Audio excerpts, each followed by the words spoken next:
You are listening to the It's Your Time podcast, and I'm your host, Certified Life Coach Michelle Arnold Burke. In today's episode, I'm discussing the number one secret to planning.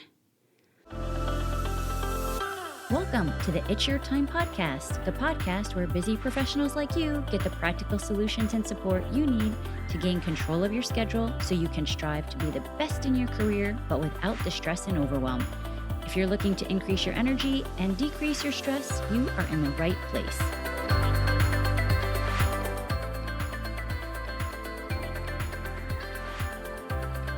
Hello. Welcome back to the podcast, friends. I'm so happy that you're here, and I have a question for you to get started. How much of your life do you plan? Or are you someone that feels like you just cannot plan a thing, and you're always running around like a chicken with your head cut off? Because I can say for a long time, I think I could probably fall into both categories. I remember, in fact, when I first started in sales, and I was literally on the floor in my cubicle in tears because there were so many manila folders piled up, which back then, each account was in a manila folder. We didn't have these fancy apps to be filing things. And I had just started. I thought I could never possibly get through all of them. And thankfully, there was a veteran saleswoman there who was so helpful. And she told me to just write all of the accounts down on a notepad, put the folders in the drawer, and plan accordingly. And now, this did a couple of things. It really allowed the info to get on paper and to put it in a way that it could be out of my brain, and I know I would be able to figure it out. And it got rid of all of that visual overwhelm, right? I mean, so often we live life in a way that there's so much external stuff going on that it just adds to our overwhelmed feelings. So doing that, I was able to plan with deliberation. And I want to fill you in on the number one secret that most folks don't know about planning. Planning, in fact, gives you an enormous amount of freedom in your life. Oftentimes, when I suggest planning more, people think it sounds super restrictive. That is not the case.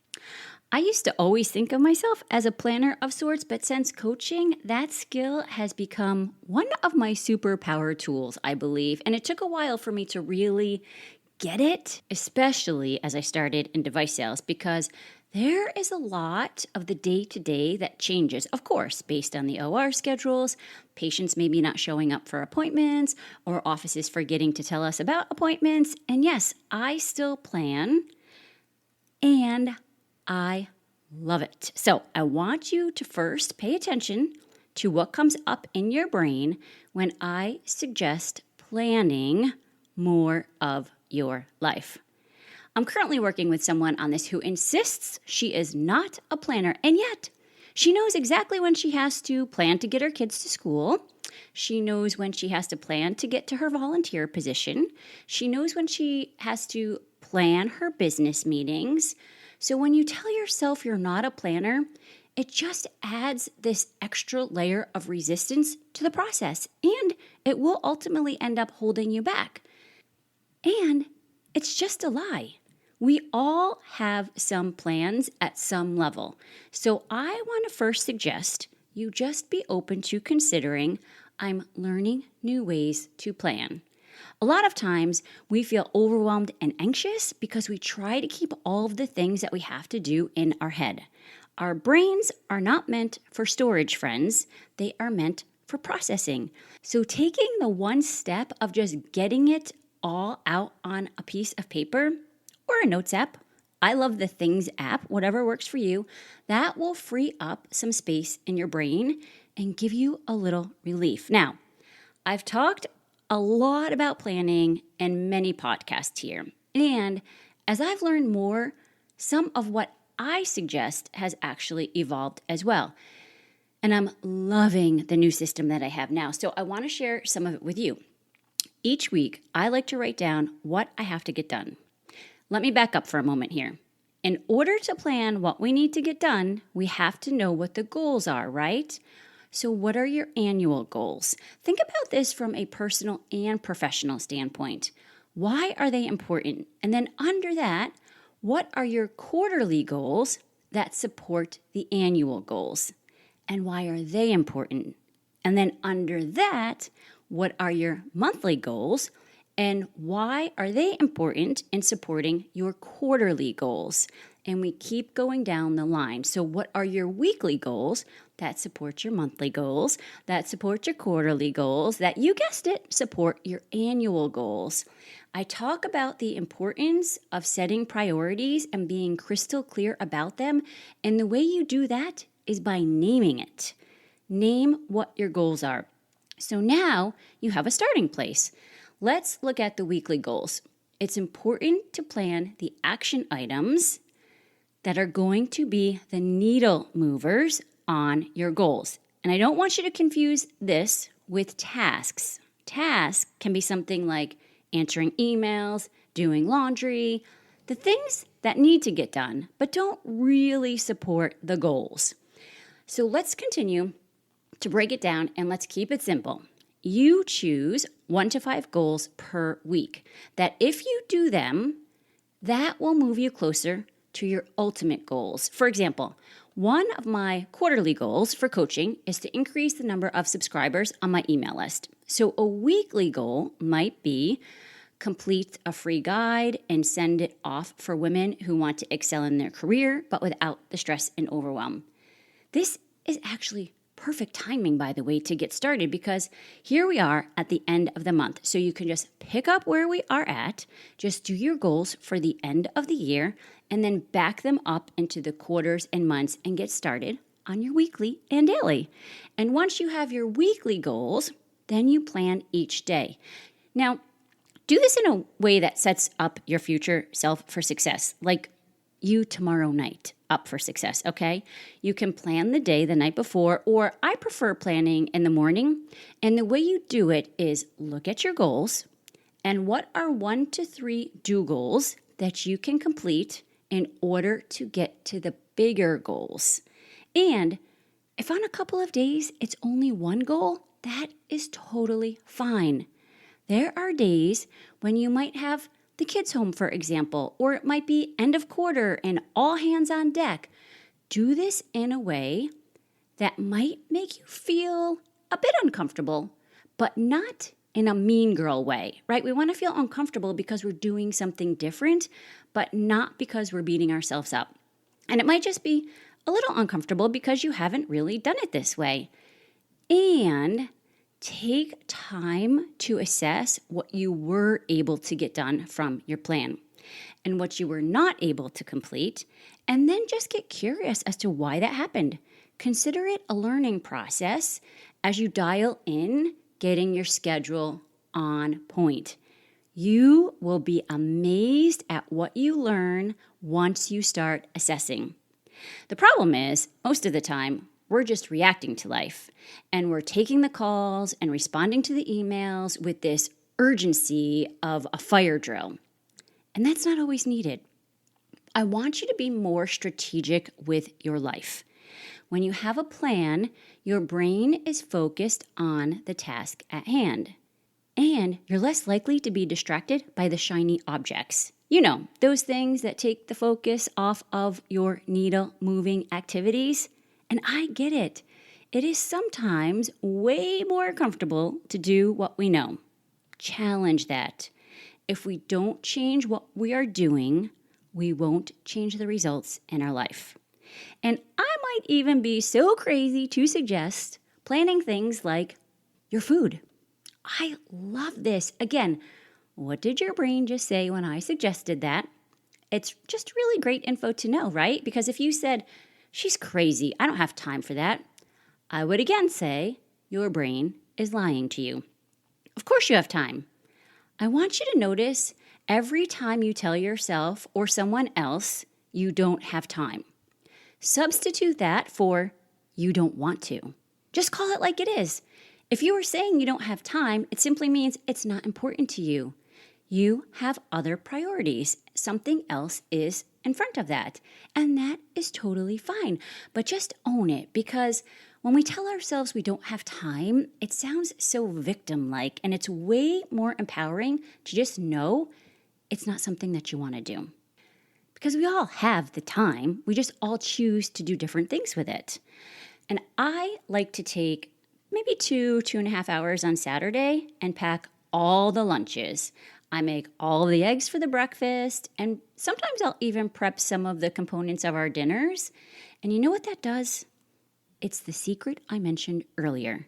It gives me the freedom during the week to not have the conversations like, what do you want for dinner? I don't know. What do you want for dinner? I don't know. Who's going to go to the grocery store? I don't know.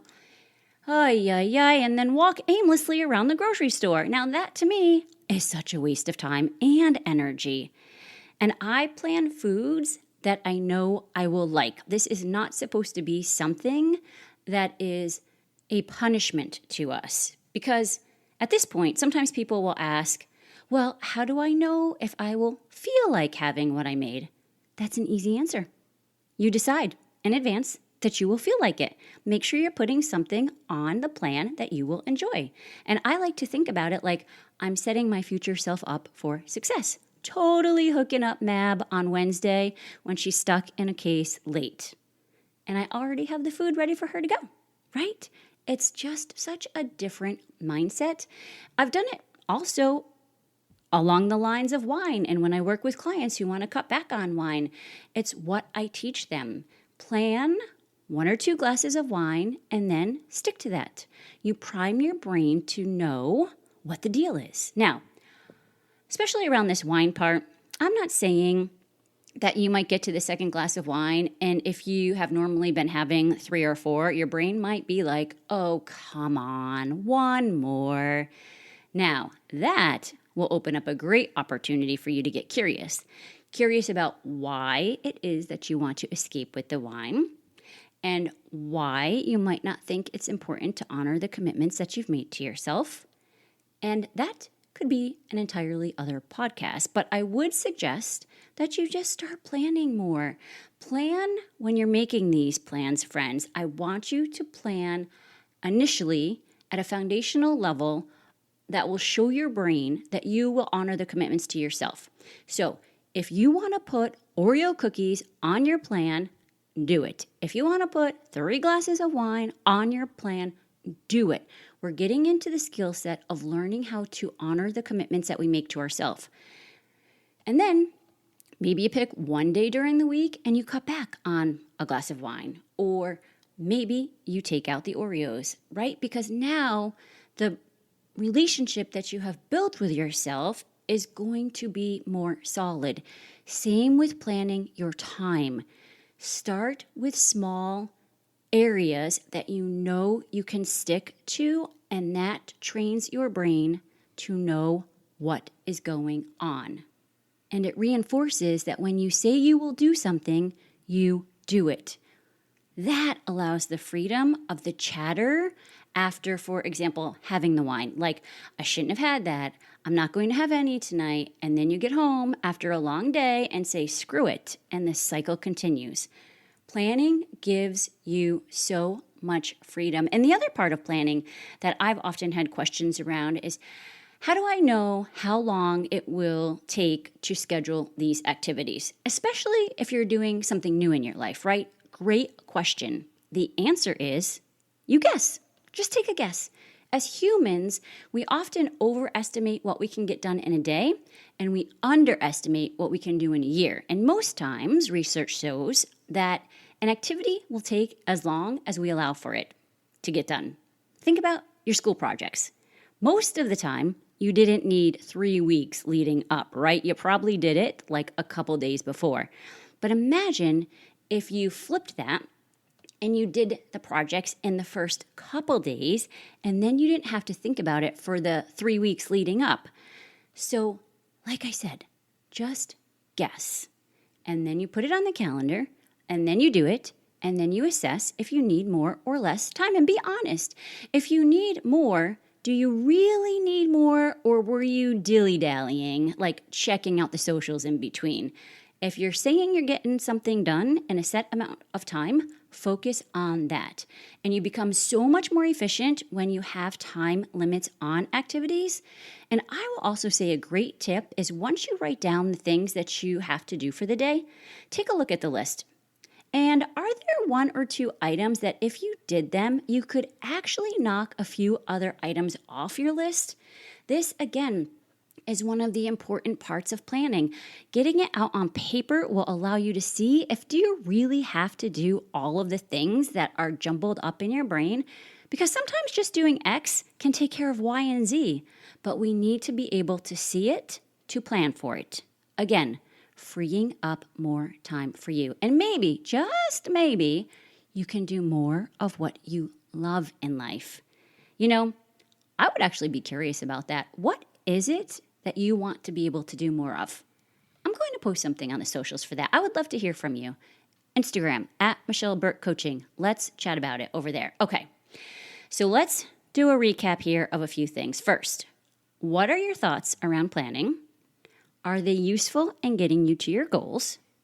How can you be more open to the idea that planning could be amazing for you so that you can make the changes that you want in life?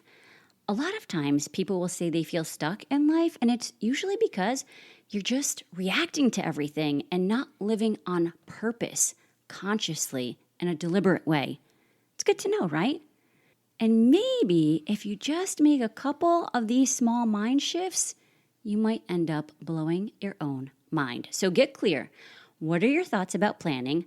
Planning equals freedom. Next, get clear on the annual, quarterly, monthly, so you can start implementing daily planning. The daily plans support the weekly, which support the monthly, which support the quarterly, which get you to your annual. Got it? And then say no to the things that don't move the needle on your goals. Be deliberate in scheduling the 1 to 3 do goals on your calendar so that at the end of the day, you know you have given yourself the gift of honoring the commitments that you made to yourself. And that strengthens the relationship that you have with yourself. And when you do that over and over, it not only frees up time and increases your belief or your confidence in yourself, it also gives you the freedom to do more of what it is that you want. The freedom in knowing you totally got this.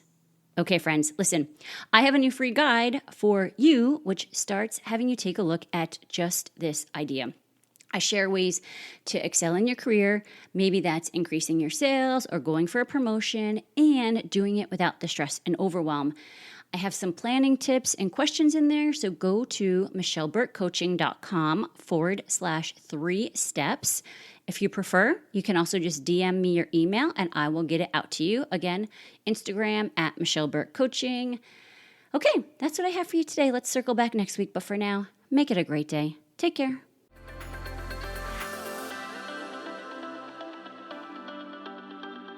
Did you know you can take this work to a deeper level with me one-on-one? Go to michelleburkecoaching.com and click on Get Started to begin.